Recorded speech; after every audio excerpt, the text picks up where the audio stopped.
Hello student, welcome again UPSC NCERT. In the series of NCERT, today we are going to start class 7th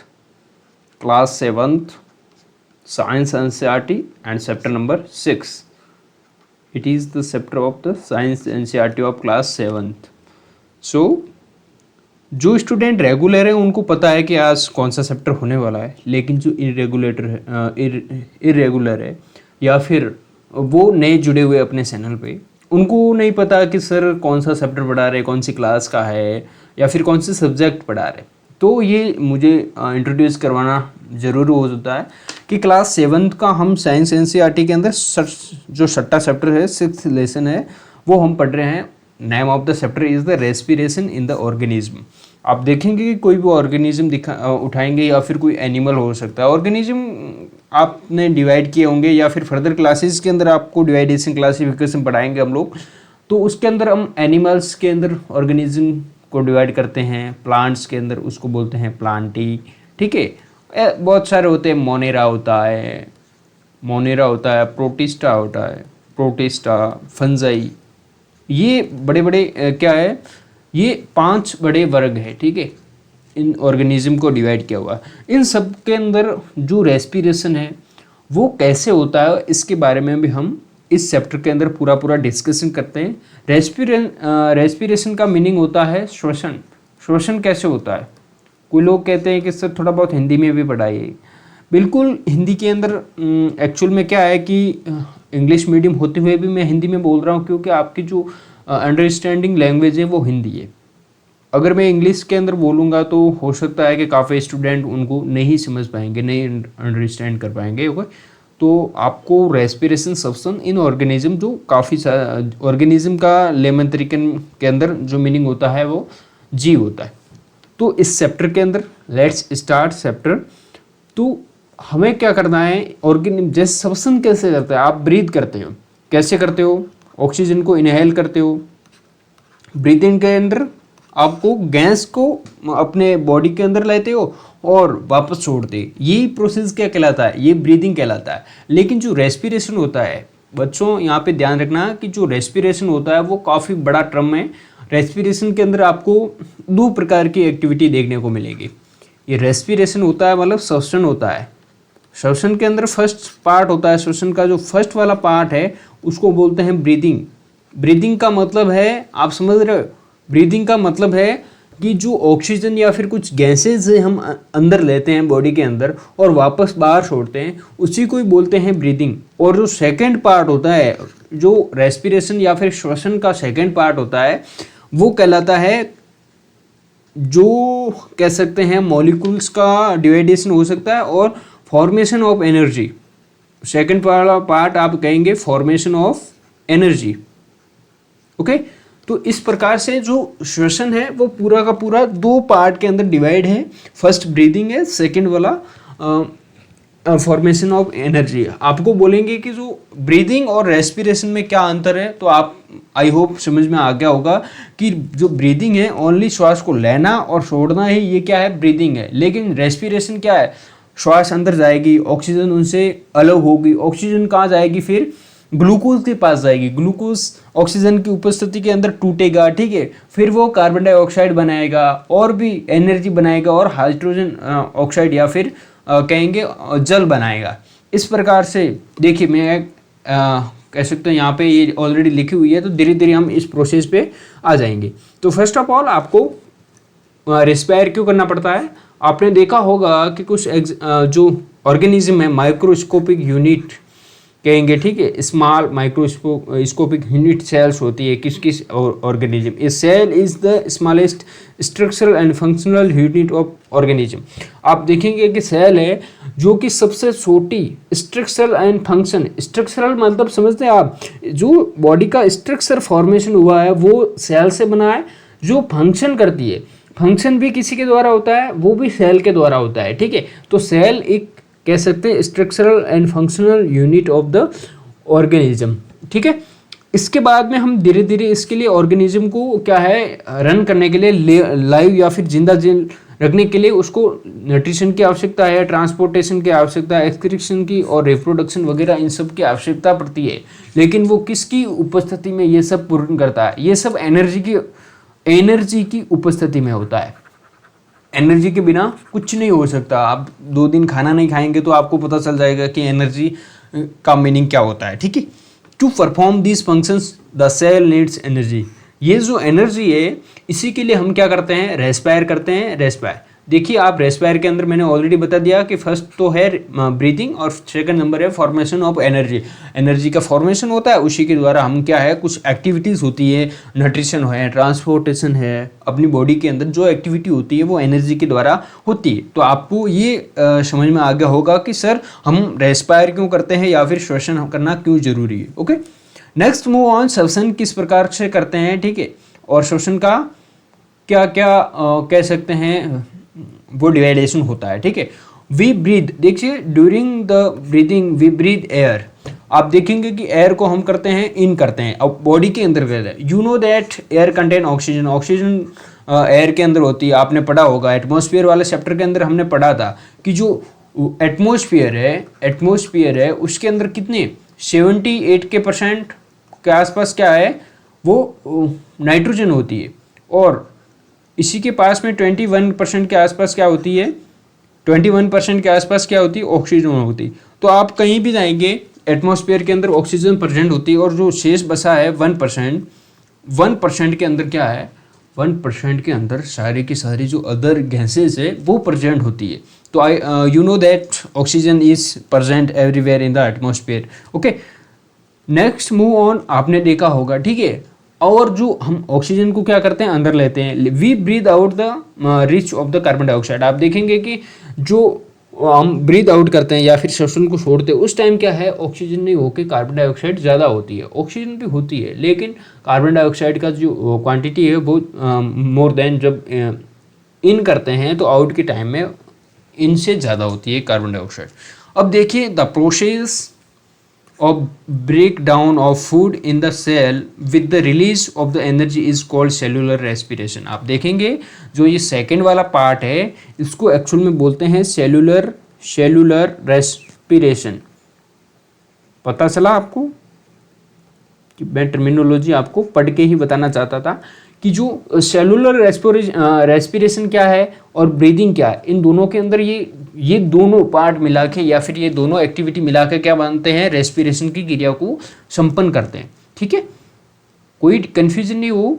cellular respiration क्या है, वो sales of all organism. आप देखेंगे कि जो सभी sales है या फिर सभी ऑर्गेनिज्म की जो सेल्स है उसके अंदर ये एक्टिविटी संपन्न होती है, या फिर कह सकते हैं इस एक्टिविटी का संपादन वहाँ होता है।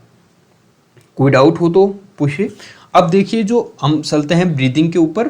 अब ब्रीदिंग कैसे होती है इन द सेल, आप देखेंगे कि ग्लूकोज को तोड़ा जाता है, वो हम आगे पढ़ेंगे, और वाटर और ऑक्सीजन के अंदर डिवाइड होता है, ठीक है। ऑक्सीजन नहीं, कार्बन डाइऑक्साइड और वाटर के अंदर डिवाइड होता है in the percent of oxygen. ये भी मैं आपको आप एरोबिक और रेस्पिरेशन क्या है, एरोबिक और अनएरोबिक रेस्पिरेशन, ये काफ़ी इंपॉर्टेंट हो जाता है और सबसे डिवाइडेशन मोस्ट होता है जो रेस्पिरेशन का। अब रेस्पिरेशन को आप डिवाइड करेंगे, रेस्पिरेशन कि कितने प्रकार का रेस्पिरेशन होता है, तो आपको मोटा मोटा फर्स्ट है वो एरोबिक है। यहाँ पे आप देख सकते हैं एरोबिक रेस ऑलरेडी लिखा हुआ है, anaerobic and aerobic, aerobic and anaerobic. Aerobic जो ऑक्सीजन के प्रेजेंट में होता है। अब देखेंगे कि सर आपने बोला कि एटमॉस्फेयर के अंदर सभी जगह ऑक्सीजन प्रेजेंट होती है, लेकिन ऐसी भी कोई जगह होती है, ठीक है, वहाँ पे ऑक्सीजन प्रेजेंट नहीं होती, बाकी गैसेज होती है, ठीक है, या फिर कुछ भी प्रेजेंट नहीं होता, गैसेज वगैरह। अनएरोबिक रेस्पिरेशन, इसके अंदर presence of oxygen, absence of oxygen. I hope आपको समझ में आ गया होगा कि रेस्पिरेशन के 2 पार्ट होते हैं। वो होता है ब्रीदिंग वाला पार्ट, ये है पार्ट, ठीक है, रेस्पिरेशन के दो पार्ट होते हैं, एक तो ब्रीदिंग वाला, एक है सेलुलर रेस्पिरेशन वाला, ठीक है। और रेस्पिरेशन के दो प्रकार होते हैं, एक पार्ट होना एक प्रकार होना अलग बात है, ठीक है। आपको एक तो होता है काइंड, ठीक है, दो प्रकार होते हैं, ठीक है। एक होता है दो हिस्से, एक चीज के दो हिस्से। आप देखेंगे कि ब्रीदिंग और फॉर्मेशन ऑफ एनर्जी दो हिस्से है रेस्पिरेशन के, लेकिन जो पार्ट है वो एरोबिक है। कहेंगे कि जो दो प्रकार के होते हैं, ठीक है, सॉरी ये प्रकार है, ठीक है, काइंड है, काइंड ऑफ रेस्पिरेशन। आप देखेंगे एरोबिक और अनएरोबिक। जो ऑक्सीजन के प्रेजेंट में होता है उसको एरोबिक बोलते हैं, जो ऑक्सीजन के एब्सेंस में होता है उसको बोलते हैं हम अनएरोबिक। Next move on. इनसे रिगार्डिंग कोई डाउट नहीं होना। इसकी जो डेफिनेशन है आप देख सकते हैं कि when breakdown of glucose occurs with the use of oxygen. आप देखेंगे कि ऑक्सीजन की यूज के अंदर जो ब्रेकडाउन होता है ग्लूकोज का, उसको हम एरोबिक रेस्पिरेशन बोलते हैं। Food can also be broken down without using oxygen. आप देखेंगे कि फूड कभी कभार क्या है, ऑक्सीजन के यूज की बिना ही टूट सकता है या फिर तोड़ा जा सकता है, उनसे भी एनर्जी को रिलीज किया जा सकता है, उसको बोलते हैं अनएरोबिक रेस्पिरेशन। लेकिन ये क्या है अनएरोबिक रेस्पिरेशन, ये उन जीवों या फिर उन ऑर्गेनिज्म के अंदर पाया जाता है जो क्या है अनएरोबिक रेस्पिरेशन के अनुकूल है। जैसे कि कोई बैक्टीरिया है, अब देखेंगे कि कुछ बैक्टीरिया वो ऐसी ऐसी जगह पे रह सकते हैं वहाँ पे कोई ऑक्सीजन वगैरह नहीं है, ठीक है, बैक्टीरिया है। और भी बहुत सारे, जैसे कि और भी एग्जांपल हम आएंगे, यीस्ट है, ठीक है, यीस्ट एक कह सकते हैं फंगस का उदाहरण है, ठीक है। ये हो गया अपना अनएरोबिक रेस्पिरेशन। कोई डाउट इनसे रिगार्डिंग, कोई डाउट बना तो कमेंट में आस्क कीजिए। और हाँ, टेलीग्राम चैनल ज्वाइन किए बिना ज्वाइन करना भूलिए मत, नीचे डिस्क्रिप्शन बॉक्स में लिंक है। यहाँ पे आप देखेंगे कि ग्लूकोज हमने फोटोसिंथेसिस के द्वारा या फिर अपने पाचन के द्वारा ग्लूकोज का फॉर्मेशन होते देखा था प्रीवियस चैप्टर के अंदर। अब क्या है, ग्लूकोज से एनर्जी कैसे बनती है कि सर हमने फोटोसिंथेसिस के द्वारा ग्लूकोज का तो निर्माण कर दिया। एक बार मैं रिकॉल करवा देता हूँ कि फोटोसिंथेसिस के अंदर क्या हुआ था। एक्चुअल में क्या है कि यहाँ पे जगह बहुत कम रहती है, इस प्रकार से मैं पढ़ाता हूँ तो बहुत जगह कम रहती है, ठीक है। फोटोसिंथेसिस के द्वारा मैं आपको वापस, ताकि आपको क्या है वो याद आ जाए विक्रिया। फोटोसिंथेसिस के अंदर हम कार्बन डाइऑक्साइड को ग्रहण करते थे और कार्बन डाइऑक्साइड को क्या करते थे, और वाटर के साथ H2O के साथ क्या है मिलाते थे। किसकी उपस्थिति में, फोटोज की या फिर कहेंगे सनलाइट की उपस्थिति के अंदर ये सब होता था। और किसका फॉर्मेशन होता है, C6H12O6, ठीक है। ये हो गया ग्लूकोज का फॉर्मेशन हुआ और साथ में क्या है ऑक्सीजन क्या है फोटोसिंथेसिस के द्वारा ऑक्सीजन कहेंगे निष्कर्ष हुआ उसका, ठीक है। तो अब क्या है, ग्लूकोज बन गया भाई साहब। अब फोटोसिंथेसिस के द्वारा भोजन तो बना दिया, लेकिन ग्लूकोज से एनर्जी कैसे बनेगी, ये वाला फॉर्मेशन आप देख सकते हैं। ग्लूकोज यहाँ पे है इन द एब्सेंस ऑफ ऑक्सीजन। आप देखेंगे कि ऑक्सीजन की अनुपस्थिति के अंदर, क्योंकि ये अनएरोबिक रिएक्शन दिया रहा है, ठीक है। अब यहाँ पे आप देखेंगे कि ऑक्सीजन की उपस्थिति में जाना हो तो यहाँ आइए, ठीक है, in the presence of oxygen, ठीक है। तो यहाँ देखेंगे कि कार्बन डाइऑक्साइड बनता है और वाटर बनता है और एनर्जी बनती है। आप देखेंगे कि जो वाटर है वो बॉडी के अंदर हो चला जाता है, कार्बन डाइऑक्साइड हम क्या है इनहेलेशन। ये दो प्रोसेस होते हैं ब्रीदिंग के थ्रू, इनहेल करना और एक्सेल करना, ठीक। तो आप यहाँ पे देंगे कि एक्सेल, ठीक है। एक्सेल के प्रोसेस के द्वारा कार्बन डाइऑक्साइड को हम ब्रीदिंग के थ्रू बाहर निकाल देते हैं और वाटर क्या है बॉडी के अंदर चला जाता है। और एनर्जी का क्या है, हम करते हैं कंजम्पशन, ठीक है, कंजप्शन। ओके, कोई डाउट। अब देखेंगे कि सर ऑक्सीजन की अनुपस्थिति में कैसे होता है ग्लूकोज का फॉर्मेशन। एक्चुअल में होता है, लेकिन वो पूर्ण रूप से नहीं होने के कारण क्या है, अल्कोहल बन जाता है। या तो वो अल्कोहल बनेगा या फिर बनेगा लैक्टिक एसिड भी अपने अंदर बनेगा, वो हम आगे इसी चैप्टर के अंदर पढ़ने वाले। अल्कोहल बनेगा, कार्बन डाइऑक्साइड बनेगी, एनर्जी भी बनेगी। लेकिन क्या है, जो ग्लूकोज का पूरा क्या है, पूरा वो कैसे ब्रेक थ्रू नहीं होना या फिर ग्लूकोज का पूरा टूटना नहीं होने के कारण क्या है, अल्कोहल बनता है। ग्लूकोज से अल्कोहल बनता है और फिर कार्बन डाइऑक्साइड और एनर्जी जो रिलीज होती है। अगर पूरा ब्रेकडाउन होता, पूरा टूटता तो एनर्जी क्या है ज़्यादा मात्रा में रिलीज होती है, लेकिन यहाँ पे एनर्जी क्या है कम मात्रा में रिलीज होती है, कम और यहाँ पे ज़्यादा, ठीक है।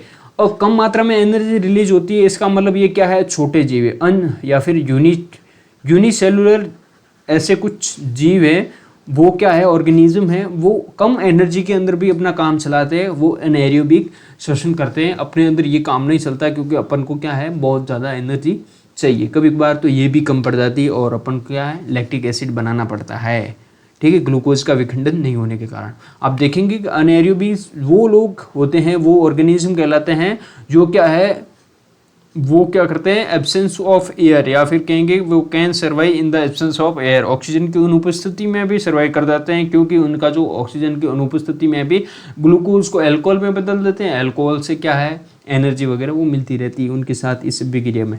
Okay, they get energy through anaerobic respiration in the absence of the oxygen, ठीक है।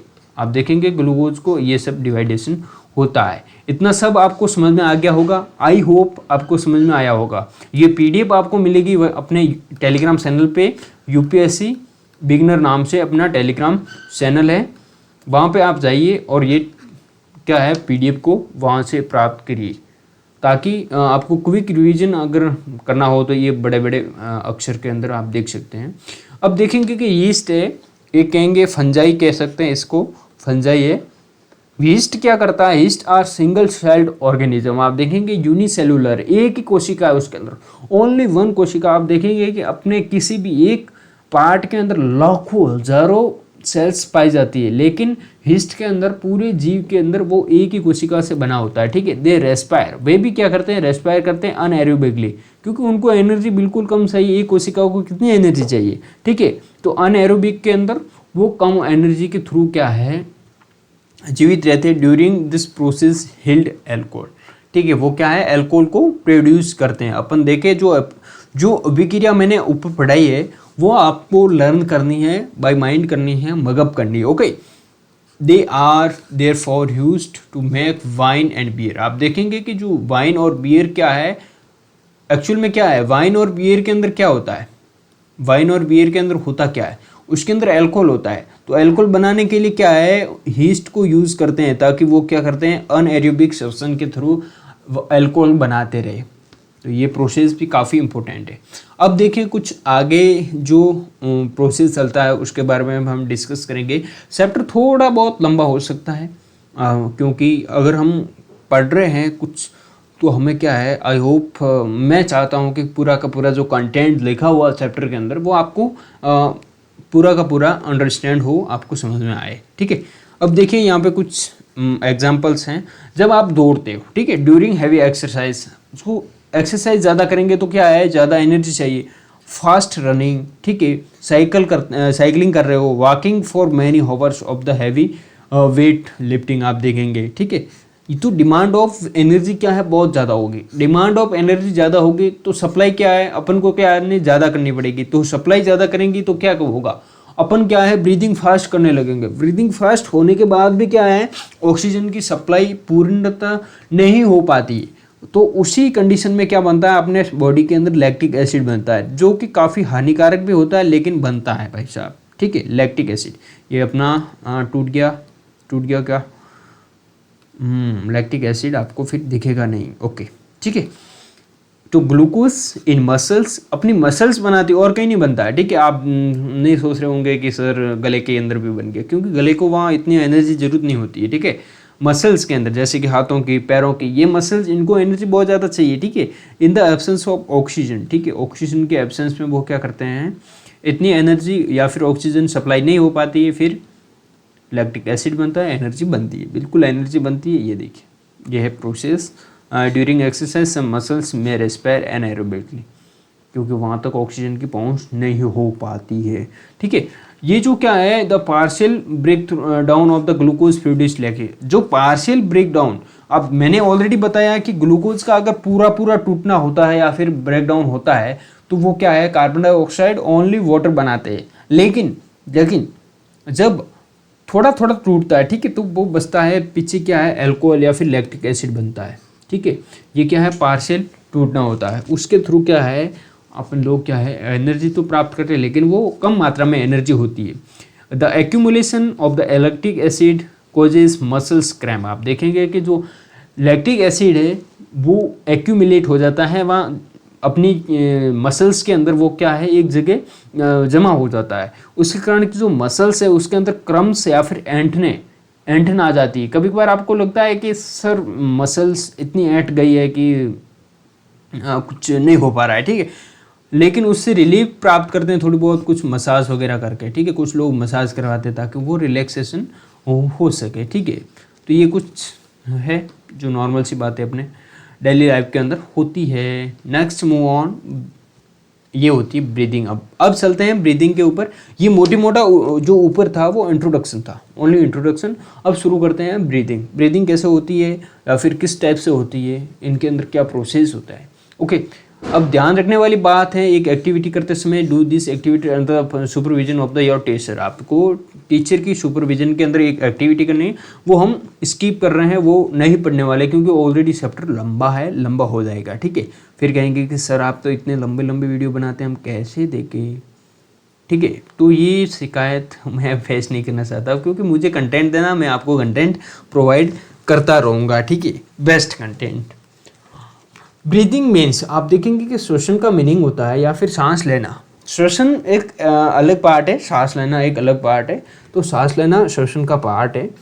Breathing means taking air in rich oxygen and giving out air rich in carbon dioxide. एक सिंपल सा फंडा है ये, आप समझ सकते हैं कि एयर है, एयर को आप क्या करते हैं, इन कर रहे हैं। ये एज्यूम दैट ये बॉडी, ह्यूमन बॉडी है, ठीक है, यहाँ से आपने एयर क्या की, इन की, ठीक है। आप अगर एयर को इन कर रहे हैं तो वो ऑक्सीजन से ज़्यादा होगी, ऑक्सीजन उसके अंदर क्या होगी, ज़्यादा होगी। ज़्यादा मतलब जो एटमॉस्फेयर के अंदर है वही होगी, ठीक है। इससे ज़्यादा नहीं है कि भाई जो अपनी नोस्ट्रिल है या फिर अपना नोज़ है, ठीक है, वो ज़्यादा ऑक्सीजन कंटेन करता है, नहीं, ऐसा नहीं होता। जो एटमॉस्फेयर के अंदर प्रेजेंट है वही ऑक्सीजन इसके अंदर जाएगी, ठीक है। लेकिन जब ये वापस आएगी ना, ये वापस या फिर आउट होगी, ठीक है, ये तो इन हो रही है, जब ये आउट होगी, एयर क्या है, आउट होगी, तो उस टाइम में क्या है, ऑक्सीजन की कंपैरिजन में क्या है, ऑक्सीजन के कंपैरिजन के अंदर ये CO2 दिख रहा है भाई साहब, ओके, ऑक्सीजन के कंपैरिजन के अंदर यहाँ पे CO2 ज़्यादा होगा और यहाँ पे ऑक्सीजन ज़्यादा होगा। उसका रीज़न क्या है भाई साहब, जो एयर आउट हो रही है, ठीक है, जो एयर बाहर निकल रही है वो क्या है, वो कार्बन डाइऑक्साइड को बाहर लेके आ रही है अपने बॉडी से, ठीक है। इस कारण से क्या है, ऑक्सीजन की अपेक्षा या फिर ऑक्सीजन के कंपैरिजन में कार्बन डाइऑक्साइड ज़्यादा होती है, ठीक है। अब बात करते हैं जो the taking air in the rich taking air in of rich in oxygen into the body is called inhalation. आप देखेंगे कि ये जो टर्म है इनहेलेशन काफ़ी इंपॉर्टेंट है। कभी कभार आप कंफ्यूजन भी हो जाते हैं, कंफ्यूज हो जाते हैं, सर इनहेलेशन क्या है, ब्रीदिंग क्या है, रेस्पिरेशन क्या है, ये सब टर्म आपको याद रखने। इनहेल का मतलब क्या है कि जो एयर है अपने आसपास सराउंडिंग के अंदर एयर है उसको अपनी बॉडी के अंदर इनहेल करना, लेना, अंदर लेना, उसको बोलते हैं इनहेल, ठीक है। और इस प्रोसेस को बोलते हैं इनहेलेशन। आपको ये याद रखना है। एक्सहेलेशन, आप देखेंगे एक्सहेलेशन का मतलब है जो अंदर ली है अपने श्वसन या फिर सांस अपने अंदर ली है वो क्या है, बाहर निकालना। देखेंगे giving out of the air rich in carbon dioxide is known as the exhalation. ये जो इन है इसको बोलेंगे इनहेलेशन। आप देखेंगे यहाँ पे आप लिख सकता है, ठीक है, इनहेलेशन। और ये आउट हो रहा है इसको बोलते हैं एक्सहेलेशन। इन दोनों के अंदर कोई कंफ्यूजन नहीं होना चाहिए। अब हिंदी में इन दोनों टर्म को क्या बोलते हैं मुझे नहीं पता, अगर आप सर्च करना चाहते हो तो देख लेंगे। लेकिन मेनली क्या है कि इनहेलेशन जो पेपर होते हैं, मोस्टली पेपर क्या है, बाईलिंगुअल होते हैं, इंग्लिश में हिंदी में। हिंदी वाले बच्चों को कहीं परेशान होने की जरूरत नहीं है क्योंकि इनहेलेशन एक्सहेलेशन आप इंग्लिश वाले टर्म के अंदर भी जाके देख सकते हैं, ठीक है। It is continuously process which, आप देखेंगे कि ये कंटिन्यूस प्रोसेस होता रहता है, चलता रहता है, ठीक, ऑल टाइम, ठीक है। अब करते हैं ब्रीदिंग रेट। ब्रीदिंग रेट क्या होता है, कैसे ब्रीदिंग रेट, कोई बता सकता है कि ब्रीदिंग रेट क्या होता है? Just a second. देखिए आप ब्रीथ कर रहे हो, आपने 45 सेकेंड के अंदर क्या है एक ब्रीथ की, ऐसा पॉसिबल है क्या? नहीं। 4 सेकेंड में एक ब्रीथ कर सकते हैं, ठीक है, 2 सेकेंड में एक ब्रीथ कर सकते हैं। आज 4 सेकेंड में एक ब्रीथ होती है नॉर्मली। जो 4 सेकेंड है एक ब्रीथ होने में, कैसे श्वास अंदर ली, इनहेल किया, एक्सहेल किया, इनहेल किया, एक्सहेल किया, इनहेल किया, एक्सहेल किया। एक मिनट, जो 1 मिनट होता है अपना, 1 मिनट, 1 मिनट मीन्स 60 सेकेंड। आप देखेंगे 1 मिनट के अंदर 60 सेकेंड होते हैं। 60 सेकेंड के अंदर आप देखेंगे कि कितनी बार कर रहे हो। 60 में 4 का भाग दे दो, लगभग 15 बार इनहेल आउटहेल या फिर इनहेल और एक्सहेल कर रहे हो, ठीक है। ये रेट होती है। ये वैसे ये चेंज होती रहती है, तो आपको ये मगअप नहीं करना है। एक मैंने एग्जांपल के रूप में समझाया कि आप लंबी सांस लेंगे तो आई होप 1.5 सेकेंड के करीबन टाइम लग जाएगा, और छोड़ते समय भी 1.5 सेकेंड, और 1.5 कितना हो गया, 3 सेकेंड। 3 सेकेंड के बाद थोड़ा बहुत टाइम ऐसे ही घूम हो जाएगा। तो इस प्रकार से ये होता है। ओके, अब देखिए ब्रीदिंग रेट आपको समझ में आ गया होगा, नहीं आया है अभी तक मुझे पता है, ठीक है। वापस करते हैं, ठीक है। द नंबर, यहाँ पे आप देखेंगे कि थोड़ा पेन सेंस करते हैं, अच्छा लेते हैं, ओके, रेड वाला। The number of the times a person breathe in minute is term as a breathing rate. 1 minute के अंदर वो कितना ब्रीथ करता है उसको बोलते हैं ब्रीदिंग रेट, ठीक है। तो ब्रीदिंग रेट ज़्यादा कब होगा, ब्रीदिंग रेट कम कब होगा, आपको ये भी समझ में आना चाहिए। ब्रीदिंग रेट ज़्यादा तब होगा जब क्या है, अपन लोग अपने बॉडी की क्या है एनर्जी रिक्वायरमेंट ज़्यादा होगी। एनर्जी रिक्वायरमेंट कब ज़्यादा होगी, जब हम या तो एक्सरसाइज कर रहे हैं या फिर दौड़ लगा रहे हैं, ज़्यादा तेज़ चल रहे हैं, या फिर कुछ ऐसा वेट लिफ्टिंग वगैरह कुछ एक्टिविटी कर रहे हैं, ताकि क्या है हमें एनर्जी की ज़रूरत हो रही है। एनर्जी की ज़रूरत ज़्यादा होगी तो ब्रीदिंग रेट अपनी क्या है, श्वास जो श्वसन है, जो श्वसन की दर भी क्या है, ब्रीदिंग रेट भी क्या है, वो ज़्यादा होगी। लेकिन अगर हम रेस्ट में है, सो रहे हैं, तो उस टाइम क्या है, उस टाइम इतनी ऑक्सीजन वगैरह की रिक्वायरमेंट नहीं होती, एनर्जी की रिक्वायरमेंट नहीं होती, तो ब्रीदिंग रेट क्या है, नॉर्मली होती है। तो यहाँ पे आप देखेंगे कि जो बूजो क्या पूछ रहा है, मुझे लगता है कि जो बूजो पूछ रहा है वो आपको भी क्वेश्चंस आपके मन में भी आ रहा है। Boojho notice that when he released his breath after holding it for some time he had to breathe heavily. ये एक एक्टिविटी थी इस चैप्टर के अंदर कि आपको क्या है, अपनी नाक और मुंह को एकदम बंद करके रखना है, जितना भी आप रख सके। लेकिन ये बूजो क्या है भाई साहब, कुछ ज़्यादा ही रख लिया, ठीक है। ज़्यादा रखने के बाद भी क्या हुआ, उसको ज़्यादा ऑक्सीजन की ज़रूरत पड़ गई, ठीक है। क्यों पड़ी, क्योंकि जो एक्टिविटी करने के लिए क्या है, एनर्जी तो रिक्वायरमेंट होगी। एनर्जी रिक्वायरमेंट होने से क्या है, ऑक्सीजन की डिमांड तो बनी रहेगी ना भाई साहब, ओके। तो इनसे रिगार्डिंग कोई कन्फ्यूजन नहीं बनना चाहिए, okay. Just a second, 1 minute दीजिए मुझे, ओके। होल्डिंग ब्रीथ, आप ये एक्टिविटी करने के लिए बोला है कुछ, ठीक है। और एक्टिविटी करने के बाद कुछ आप कंक्लूजन दे सकते हैं कि नेम ऑफ मेरा नाम ये एम एन एस टी कुछ भी, ठीक है, या फिर सेल्फ, ठीक है। अब नॉर्मल कैसे रहते हैं, ठीक है। जो after a brisk walk of the 10 minute, आप जल्दी तुरंत दौड़ के आए 10 मिनट, ठीक है। उसके बाद आपकी ब्रीदिंग रेट क्या है, ठीक है, ज़्यादा श्वसन हो रहा है, ठीक है। After running of 100 meter fast, ठीक है। तो ये भी हो सकता है कि 100 मीटर फास्ट दौड़ने से आपकी ब्रीदिंग रेट क्या है, रेस्ट के अंदर क्या है आपकी ब्रीदिंग रेट, फिर क्या है इनका एवरेज निकालना है, ठीक है।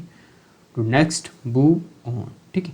यहाँ पे एक कॉलम काफ़ी इंपॉर्टेंट है, ये वाला जो अपन को बताता है, क्या बता रहा है ये कॉलम भाई साहब, देखते हैं।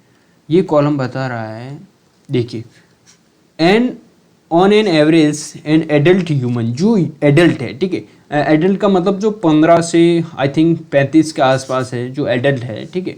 एडल्ट ह्यूमन का है, it rest breathe in and out, जो ब्रीदिंग रेट है उसकी 15 से 18 होती है, ठीक है। 15 से 18 मैंने आप समझ दे 1 मिनट के अंदर, ये मिटा देता हूँ ताकि आप कंफ्यूज नहीं हो, मैंने एज लिखी है एडल्ट को समझाने के लिए, ठीक है। आप फिर सोचेंगे कि सर आपने यहाँ पे 15 से 35 लिखा, यहाँ पे 15 से 18 times in a minute. 1 minute के अंदर 15 से 18 बार वो सांस को छोड़ता है और सांस को अपने अंदर लेता है। तो इस प्रकार से क्या है, ब्रीदिंग रेट नॉर्मली जो एडल्ट की होती है वो 15 से 18 के बीच में होती है। ड्यूरिंग हैवी एक्सरसाइज, आप देखेंगे कि हैवी एक्सरसाइज करते हैं आप लोग, breathing rate can increase up to 25 times per minute. जो 15 से क्या है 25 टाइम आप कर सकेंगे, इतनी ज़्यादा बढ़ सकती है ब्रीदिंग रेट एक्सरसाइज के द्वारा। While we exercise not only do we breathe first, we also take deep breath and thus inhale more oxygen. आपको क्या है डीप ब्रीथ लेना पड़ता। कभी कभार आप दौड़ के देखो, आप बैठे रहते हैं रूम के अंदर पूरा दिन, ठीक है, कभी कभार आप दौड़ के भी देखो, और ताकि आपको ये प्रोसेस क्या है समझ में आ जाएगा। इस एनसीईआरटी वालों को क्या है इतना समझाना भी नहीं पड़ेगा। ओके, आई होप आपने सबने क्या है दौड़ लगाई होगी। इस प्रकार से आप कुछ एक्टिविटी करके दीजिए, देखिए किस टाइम में आपको क्या है ज़्यादा ऑक्सीजन की डिमांड होती है। ओके, कब ज़्यादा ब्रीदिंग की आवश्यकता होती है, ठीक है। हाउ डू वी ब्रीथ, अब ब्रीथ कैसे करते हैं वो इस बारे में हम पढ़ रहे हैं। देखिए नेजल कैविटी होती है, नोस्ट्रिल होता है पैसा है। पहले क्या है first of all nostril, nostril मतलब ये अंकल के नोस्ट्रिल है, जस्ट मॉस्किट ये दीदी के और ये भैया के क्या है नोस्ट्रिल है। नोस्ट्रिल मतलब अपनी नोज है, नोज होती है ना, यस ये वाली नोज, ठीक है। इनके अंदर जो छेद होते हैं उनको बोलते हैं नोस्ट्रिल। नोस्ट्रिल से हम क्या करते हैं एयर को अंदर लेते हैं थ्रू नोस्ट्रिल, ठीक है। When we inhale air it passes through our nostril into the nasal cavity. यहाँ से क्या जाती है नेजल कैविटी के अंदर जाती है। नेजल कैविटी जो नाक की जो एक क्या है खाली जगह होती है, ठीक है। कैविटी का मतलब होता है एक नॉर्मली क्या है ऐसी जगह या फिर नली टाइप बेलनाकार जगह, ठीक है। From the nasal cavity, nasal cavity से क्या है वो लंग की ओर जाती है। आप देखेंगे कि इस डायग्राम के अंदर ये क्या है, यहाँ पे देखिए जस्ट सेकंड, ये लोड क्यों नहीं हो रहा है, यस नेजल पासेस, यहाँ से ये नोस्ट्रिल है, नोस्ट्रिल। कभी कभार आपने देखा होगा कि जो नाक से खून बहता है नोस्ट्रिल आ गई, ठीक। तो नोस्ट्रिल से ऑक्सीजन को इनहेल करते हैं, यहाँ से ये है नेजल कैविटी, ठीक है। नेजल कैविटी ये जगह है उसको बोलते हैं नेजल कैविटी। नेजल कैविटी के थ्रू क्या है ये क्या जाती हैं ये एयर फेरिंग्स, फेरिंग्स क्या उसके अंदर वजन जाता है, ठीक है। ट्रेकिया वगैरह ये क्या है लंग्स के पार्ट है, तो यहाँ पे ये लंग्स के अंदर चली गई ये वाला लंग्स, ओके। तो ये नॉर्मली देखेंगे आप, यस थोड़ा यस हो गया। Through the wind pipe, lung के अंदर कहाँ कब पहुँचती है, जो एक विंड पाइप है नलिकाकार पाइप है जो कि पर्टिकुलरली क्या है इस ब्रीदिंग के लिए बना होता है, उसके थ्रू वो लंग्स के अंदर पहुंचती है। लंग्स के अंदर पहुंचने के बाद वो सेस्ट कैविटी के अंदर जाती है। सेस्ट कैविटी मतलब सेस्ट के नीचे इतनी जगह होती है कि वहाँ पे लंग्स आराम से क्या है वो फलते फूलते हैं, है ना, मतलब कह सकते हैं उसकी क्या है रिब्स वगैरह क्या है लार्ज हो सकती है, मस्कुलर क्या है कह सकते हैं यार उसको फलना, और वापस इसका एक टर्म है आगे दिखाऊंगा मैं आपको।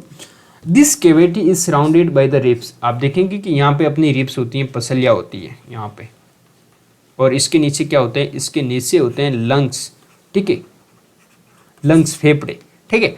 फेफड़े जो कि सेस्ट कैविटी, इस जो सीना है सीने के नीचे क्या है कैविटी है उसके अंदर फेफड़े होते हैं, लंग्स होते हैं, ठीक है।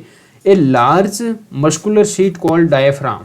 डायफ्राम क्या होता है वो भी आप देख लीजिए इस डायग्राम के अंदर, ये है डायफ्राम। ये जो सेस्ट कैविटी आपको दिख रही है ये वाली क्या है, ये वाली है सेस्ट कैविटी। इतनी सेस्ट के नीचे जो जगह है उसको बोलते हैं सेस्ट कैविटी। इसके अंदर ये ऊपर वाले पार्ट में लंग्स हो गए, नीचे वाला पार्ट है यहाँ पे देखिए, एक बोतल लो ना आप, एज्यूम दैट ये बोतल है, ठीक है। बोतल के नीचे आप उसको काट लीजिए, काटने के बाद यहाँ पे एक गुब्बारा नुमा संरचना लगाइए। गुब्बारा लगाने के बाद इसको क्या करेंगे ऊपर नीचे करेंगे तो ये क्या है एक डायफ्राम, ठीक है। डायफ्राम की ओर डायफ्राम्स की ओर की तरह काम करेगा। नेक्स्ट मूव ऑन, कोई कन्फ्यूजन नहीं होना चाहिए। अब देखते हैं ड्यूरिंग द इनहेलेशन, आप इनहेल करते हैं, ribs move ups outward and diaphragms move down. आप देखेंगे कि रिब्स से आप इनहेल करेंगे, बोतल या फिर बोतल का मैंने उदाहरण इसलिए दिया कि ताकि आप समझ सको। Assume that it is the बोतल, नीचे इसके क्या है गुब्बारा बंधा हुआ है, ठीक है, ये गुब्बारा, ठीक है। अब इसको अंदर क्या है आप हवा भरेंगे, ठीक है, इनहेल करेंगे, इसको इनहेल करना बोलते हैं। तो ये बोतल तो फूल नहीं सकती, हो सकता है कि बोतल अगर पिचकी हुई है तो वो फूल सकती है। जो रिब्स है वो क्या है बाहर की ओर धक्के खाती है या फिर बाहर की ओर आती है, फूलती है वो, ठीक है। और ये जो नीचे जाता है ये क्या करता है, फूलने से क्या है नीचे की ओर जाता है। तो कि सर ये नीचे क्यों जाता है, मूव्स डाउन। कभी कभार यहाँ पे एक लाइनर क्वेश्चन बन सकता है कि जब इनहेल करते हैं तो रिब्स कैसे, रिब्स का मूवमेंट क्या होता है, क्या रिब्स डाउनवर्ड जाती है या फिर आउटवर्ड जाती है, ठीक है। और जो डायफ्राम है वो किस ओर मूवमेंट करता है, वो ऊपर की ओर नीचे या फिर नीचे की ओर मूवमेंट करता है, ठीक है। तो यह आपको याद रखना है इनहेल के दौरान। ये क्या होता है, इनहेल के दौरान, ठीक है। एक्सहेल के दौरान क्या होता है, एक्सहेल के टाइम में इसी डायग्राम को आप वापस बनाइए और यहाँ पे आप वो रखिए।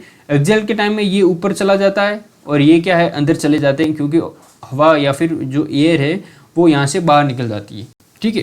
तो ये सब होता है प्रोसेस ड्यूरिंग एक्सहेलेशन। आप देखेंगे एक्सहेलेशन क्या है, रिब्स मूव डाउन, रिब्स क्या है नीचे की ओर, इनवर्ड की ओर गति करते हैं, वाइल डायफ्राम मूव्स अप। आप जो डायफ्राम है, जो नीचे वाला डायफ्राम है, डायफ्राम्स,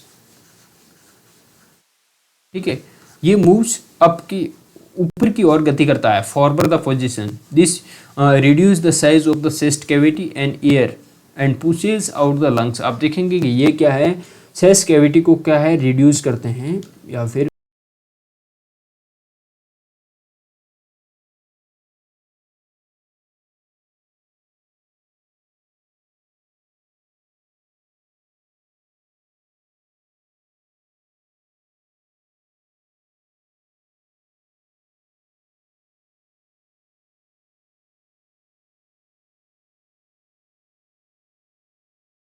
सांस लेते हैं तो पेट ऊपर नीचे होता है। एक्चुअल में पेट क्या है वो जब डायफ्राम क्या है नीचे की ओर चला जाता है तो उसको क्या है एक्सपांड होना पड़ता है एब्डोमेन को। ओके, इनसे रिगार्डिंग कोई कंफ्यूजन नहीं होना चाहिए। आई होप आपको यहाँ पे ये डायग्राम है, ये आप काफ़ी इम्पोर्टेंट है। आप देखेंगे कि इसको आप देख लो एक बार, जस्ट सेकेंड, थोड़ा इसके अंदर नेजल कैविटी क्या है, नोस्ट्रिल कहाँ होता है, ओरल कैविटी का मतलब जो मुख की कैविटी है, ठीक है, मुख गुहा कहेंगे इसको हिंदी के अंदर, तो ये मुख गुहा है, ठीक है। इसके बारे में भी आप कन्फ्यूज न हो। फेरिंग्स क्या है, फेरिंग्स एक भोजन नली है, आप कहेंगे इसको ओइसोफेगस भी बोलते हैं। और एक्चुअल में क्या है, फेरिंग्स के अंदर ओइसोफेगस और सांस नली दोनों आते हैं। ओइसोफेगस जो भोजन वाली नली है, ओइसोफेगस, और यहाँ पे सांस वाली नली श्वसन, दोनों फेरिंग्स के अंदर आते हैं। फिर ट्रेकिया वगैरह यहाँ आके क्या है वो अलग हो जाती है, भोजन वाली नली, उसको बोलते हैं फूड पाइप। और यहाँ पे ट्रेकिया, लंग्स, ये वाली रिब्स है जो कि क्या है फेफड़ों की सुरक्षा करती है बाहर की ओर। और यहाँ पे ये जो फेफड़ों के अंदर प्रेजेंट होती है ट्रेकियाट्स वगैरह, ट्रेकी वगैरह। ओके, यहाँ पे एक कॉलम है, काफ़ी इंपॉर्टेंट है, पढ़ना जरूरी है, तो पढ़ देते हैं। यहाँ पे आज कुछ धीरे चलता है, ठीक है, क्यों चल रहा है मुझे नहीं पता, पहली बार हो रहा है क्लास में अपने। ओके, कोई बात नहीं, चलो देखिए इसको यार, थोड़ा छोटा, कोई कंफ्यूजन हो तो मुझे पूछ लो। यस, अब सही है।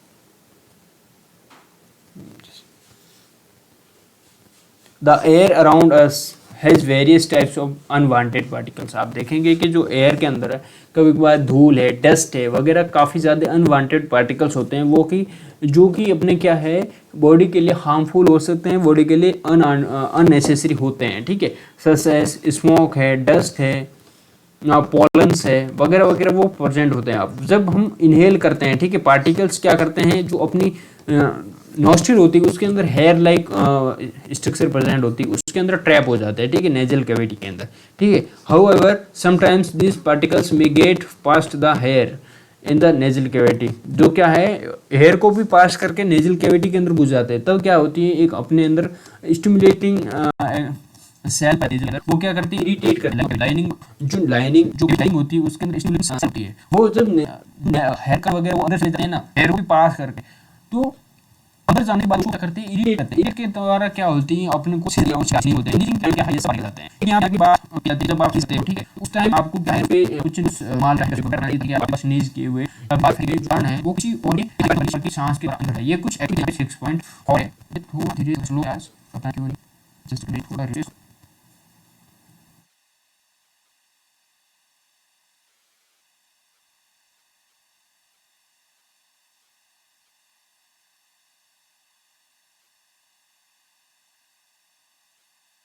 हेलो स्टूडेंट, ओके ओके, जो भी है ये जो रिब्स मूव आउट होती है, ये ध्यान में रखना है। डायफ्राम मूव्स डाउन होता है किसके द्वारा, ये डायफ्राम क्या है, नीचे की ओर जब इनहेलेशन करते हैं, एक्सहेलेशन के टाइम में क्या होता है, ये आप देख सकते हैं, ठीक है, डायफ्राम मूव्स अप होता है, ठीक है, और रिब्स मूव बैक, वापस चली जाती हैं। ओके, कोई कंफ्यूजन नहीं होना चाहिए क्लास में, कोई कंफ्यूजन पीछे नहीं रहता। अगर आपको कोई कंफ्यूजन है तो मैं जस्ट आप देखोगे कि आपने क्या है, आप कितना जो सेस्ट है वो फुला सकते हैं, कितना जैसी सेस्ट को कितना एक्सपेंड, ये कुछ भी क्लास में होती है, ठीक है। तो आप ब्रीदिंग के थ्रू जितनी ज़्यादा ब्रीदिंग करेंगे या फिर जितनी ज़्यादा इनहेल करेंगे, उसी के हिसाब से क्या है, चेस्ट एक्सपैंड होता है। ये कुछ एक्टिविटी आपको एक मैन बहुत बार ये के अंदर ये इसको नीचे ऊपर बांध के दो गुब्बारे और ये सब फूल जाते हैं, लेकिन ये फिर ये सब को बाहर क्या है, एकदम पेश वो ऊपर खिसक जाता है, ये आप खुद देख सकते हैं। बॉडी ब्रीथ आउट, आप ब्रीथ आउट क्या करते हैं, ब्रीदिंग बेटर ट्रेडिशनल एक्सरसाइज प्राणायाम ट्रेडिशनल उसके अंदर ताकि श्वास को होल्ड करना है, ताकि क्या है, आपकी ब्रीदिंग कैपेसिटी है या फिर फेफड़ों या फिर लंग्स की जो कैपेसिटी है ब्रीथ या फिर ऑक्सीजन को क्या लेने की कैपेसिटी है वो ज़्यादा बढ़ती है। तो प्राणायाम का है ट्रेडिशनल ब्रीदिंग एक्सरसाइज है to take in more air, आप जब ज़्यादा एयर अंदर जाएगी तो ऑक्सीजन जाएगी, ज़्यादा ऑक्सीजन जाएगी तो ज़्यादा थोड़ा अब आप एयर के अंदर से ये आपको कुछ वाटर को सब CO2 अंदर गुजरा जाता है या फिर CO2 को अंदर गुजरा जाता है, कहाँ नहीं हो जाता, तो इसको भी एक्टिविटी रुक सकते हैं कि लाइम वाटर के अंदर आप जब मारेंगे तो वो नीचे हो जाए। अब कहें कुछ इंपॉर्टेंट बातें जो कि एग्जाम पर्सपेक्टिव से काफी इंपॉर्टेंट है। ओके, यहाँ पे effect of exit air in the body जा रहा है। Okay, just a second, exhale air inhale के अंदर क्या है, ऑक्सीजन की ऑक्सीजन 4% ओनली रह जाती है इसके अंदर, और एक्सेल के टाइम में ऑक्सीजन की परसेंटेज है वो ज्ञात कर सकते हैं के अंदर है, वही अंदर इनहेल के टाइम में, ठीक है, लेकिन जो एक्सेल उस टाइम में 4.4%। तो इसको तो याद करना सिंपल है क्योंकि ये एटमॉस्फेरिक है, ठीक है, इसको ही मॉडिफाई करना है थोड़ा बहुत, जैसे एटमॉस्फेयर के अंदर वो इनहेल करेंगे जितनी परसेंट है, अगर कम ऑक्सीजन होगी तो कम अंदर जाएगी। जैसे कि जब आप पहाड़ों पे जाते हो तो पहाड़ों पे क्या है, ऑक्सीजन कम होती है, तो उस टाइम में क्या है, कम ऑक्सीजन जाती है। ब्रीदिंग इन अदर एनिमल, जो अदर एनिमल है जैसे कि गॉट है, फ्रॉग है, लेजार्ड है, स्नैक है, काऊ है, लॉइन है, एलिफेंट है, बर्ड्स है, इनके अंदर कैसे लंग्स वगैरह होते हैं या फिर नहीं होते। ऑब्वियस बात है कि इनकी जो काफ़ी सारे जो एनिमल्स है उसके अंदर लंग्स होते हैं, ऑब्वियस बात है कि उनके अंदर लंग होते हैं, ठीक है, लंग मतलब फेफड़े होते हैं, लेकिन कुछ कुछ ऐसे जो जलीय जीव है या फिर कुछ इंसेक्ट है, कीड़े वगैरह है, ठीक है, कीड़े मकोड़े, उनके अंदर ये सब एक्टिविटी नहीं पाई जाती है, वो एक अलग तरीके से शोषण करते हैं, उसको बोलते हैं खुला शोषण कह सकते हैं। ओके, कॉकरोच के अंदर आप देखेंगे स्मॉल ओपनिंग साइड होती है बॉडी के ऊपर, बॉडी के ऊपर जगह जगह क्या है, ओपनिंग साइड होते हैं, यहाँ पे ऐसे, यहाँ पे नहीं दिख रहा है, ये पेन चेंज करते तो, यस थोड़ा स्लो है, वापस आता हूँ कि आपको स्लो में पढ़ना पड़ रहा है। I request you to please watch this video in the 1.5 and 2x speed. Okay, just a second. तो इसके ऊपर क्या है, कुछ पोर्स लाइक स्ट्रक्चर होती है, उसको बोलते हैं, हम क्या बोलते हैं, यहाँ पे आप देख सकते हैं, यस ये वाला, इसको बोलते हैं हम नहीं दिख रहा है आपको, अब दिख जाएगा, स्पाइरिकल्स, जो स्पाइरिकल्स होते हैं, ठीक है, उन वो होते हैं, these openings are called spiracle, जो ऊपर जो पोर्स लाइक स्ट्रक्चर होती हैं, जो छेद होते हैं, उनसे क्या ऑक्सीजन वगैरह अंदर चली जाए, उसको स्पाइरिकल बोलते हैं, ठीक है। अब देखना कभी कभार कॉकरोच को पकड़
के आराम से। Insect have network of air tubes, और इसके ये जो एयर जो वाला जो हॉल है या फिर इसको बोलते हैं स्पाइरेकल, ये किसी न किसी क्या है एयर ट्यूब से जुड़ा होता है। ऐसे अंदर ये एयर ट्यूब से जुड़ा होता है। एक्चुअल में यहाँ दिखाई गई, मैं ऐसे ही डायग्राम बना रहा हूँ, चलो कोई बात नहीं, ठीक है। ये उसके द्वारा है गैस का एक्सचेंज होता है इसके द्वारा। ये गैस को CO2 वगैरह को बाहर लाती है, यहाँ से क्या है ऑक्सीजन वगैरह अंदर जाती है, ठीक है।